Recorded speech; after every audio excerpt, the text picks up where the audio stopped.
So, listen to this. On February 5th, 2023, Harry Kane broke the all-time scoring record for his then longtime club, Tottenham Hotspur. The record was previously held by Spurs legend Jimmy Greaves, whose incredible tally of 266 goals stood for more than half a century before Kane came along and broke it. That historic goal 1 year ago underscores the generational talent and singularity possessed by Harry Kane.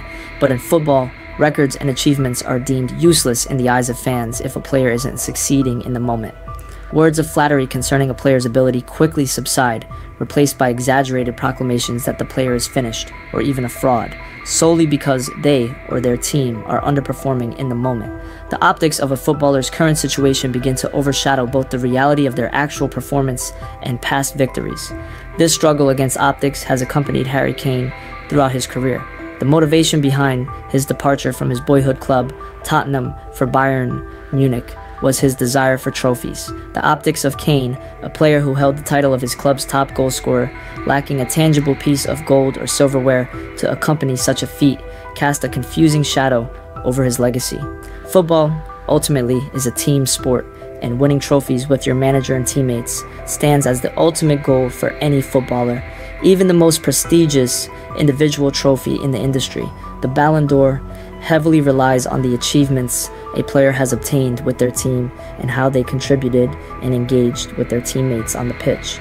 So for the sake of legacy, it makes sense why Kane would feel incomplete without a trophy to add to his list of achievements. I imagine he aims to win a trophy to put an end to the discourse and confusion surrounding his professional repertoire.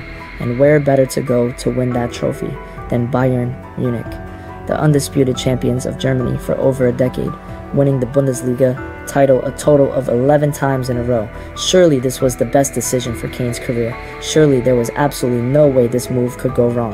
Yeah, it's safe to say that Bayern hasn't been having the best of seasons, to put it mildly. As of my time recording this, the German club has lost its game against their arch rivals Borussia Dortmund while playing in their own home ground. Additionally, they have displayed dismally poor performances in their last 3 games consecutively, and rumors of turmoil and discord surrounding the players' relationship with coach Thomas Tuchel are dominating headlines and social media posts. Rumors that seem to have all but been confirmed, considering it's just been announced that Tuchel will be leaving the club at the end of the season. While Bayern exhibited signs of a slowdown last season, a fact that seems to be weirdly overlooked, this season is where issues have dangerously come to the surface.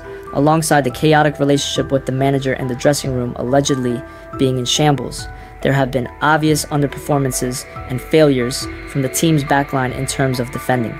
These consistent mistakes have seen them trail to the in-form Bayer Leverkusen, a team now led by Xabi Alonso, and has not lost a single match this season. After their recent comeback, trailing at home 1-0 in the 88th minute and coming back to win the match, Thomas Tuchel himself claims that all hopes to win the Bundesliga have been lost. Well, with now counting days until they face Paris Arsenal, it is safe to say that let's wait and see how Bayern will perform in that Champions League match.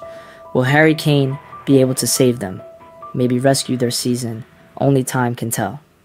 Let's continue. Additionally, there has been a stylistic switch from their more signature aggressive and dominating style of play to something safer and more predictable.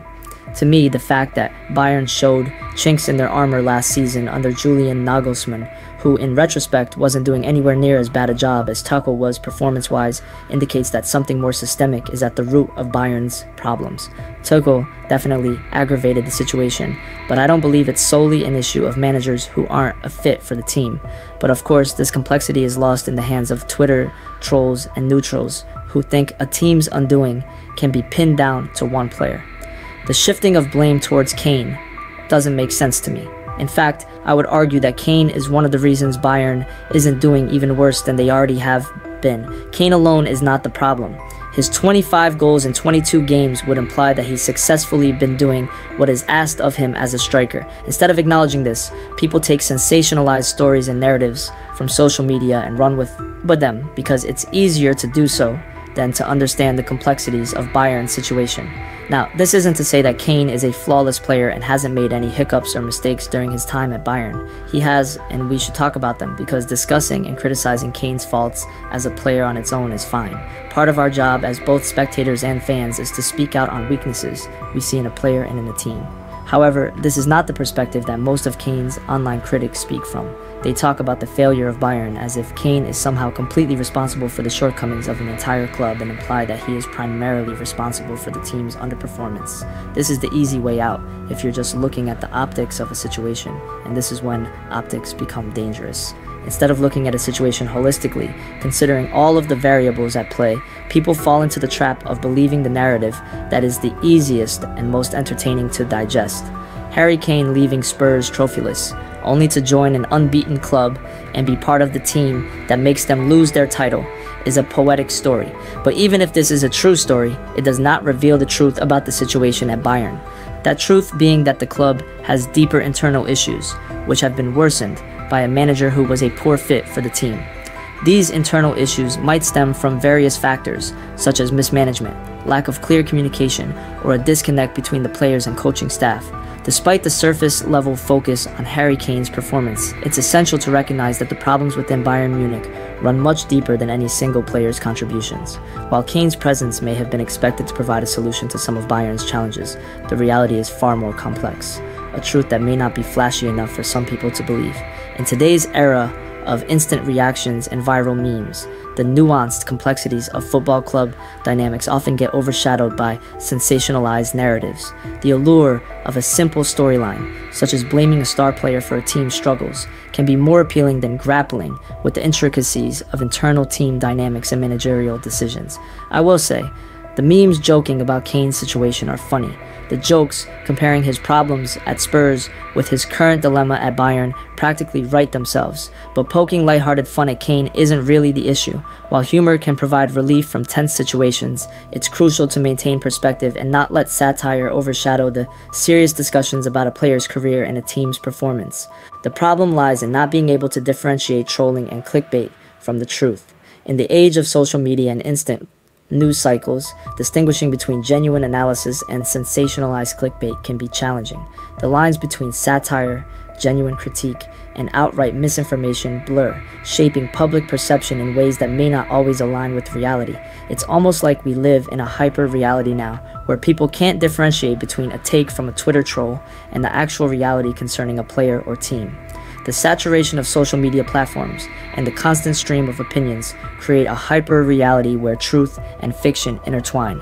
In this digital landscape, sensational narratives often gain more traction than factual analysis, leading to distorted perceptions of reality.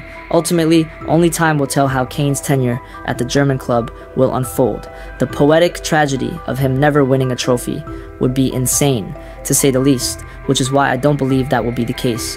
While the current circumstances may seem dire, football is unpredictable, and fortunes can change quickly. As fans, all we can do now is watch everything unfold and enjoy the game, hoping for the best for both Harry Kane and Bayern Munich. Thank you so much for watching this video. I'm eager to hear your thoughts on both the Bayern situation and Kane's time on the team so far. Drop your comments below and make sure to like and subscribe for more content from me.